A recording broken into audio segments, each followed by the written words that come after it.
મેઘરજમાં સરકારી આરોગ્ય તંત્રના ધજાગરા, રેલાવાડા અને કુણોલ પીએચસી સમય પહેલા બંધ હોવાના વિડીયો વાયરલ, કર્મચારીઓ ગુલ્લી મારતા હોબાળો. સાબરકાંઠા અરવલ્લી જિલ્લાના ગ્રામ્ય વિસ્તારોમાં આરોગ્ય સેવાઓ રામભરોસે ચાલી રહી હોવાનો વધુ એક પુરાવો સામે આવ્યો છે. મેઘરજ તાલુકાના રેલાવાડા અને કુણોલ પ્રાથમિક આરોગ્ય કેન્દ્ર નિર્ધારિત સમય પહેલા બંધ કરી દેવાતા હોવાના વિડીયો સોશિયલ મીડિયામાં વાયરલ થતા સ્થાનિકોમાં ભારે રોષ જોવા મળી રહ્યો છે. ફરજ પરથી ગાયબ રહેતા અને ગુલ્લી મારતા અધિકારીઓ તેમજ કર્મચારીઓની બેદરકારીને કારણે ગરીબ દર્દીઓને ભારે હાલાકીનો સામનો કરવો પડી રહ્યો છે. સમય પહેલા જ તણામારી સ્ટાફ રવાના.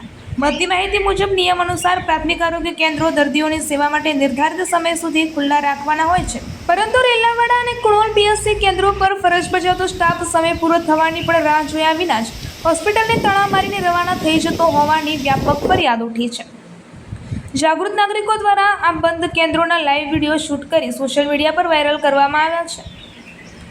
દર્દીઓ મુકાયા મુશ્કેલીમાં. ચોમાસા કે ઋતુગત રોગચાળાના સમયમાં જ્યારે ગ્રામીણ વિસ્તારોમાં ગરીબ દર્દીઓની સારવાર માટે કેન્દ્રો પર પહોંચે છે, ત્યારે તેમણે માત્ર તાળા જ જોવા મળે છે. રિપોર્ટર ગજેન્દ્રસિંહ ઝાલા.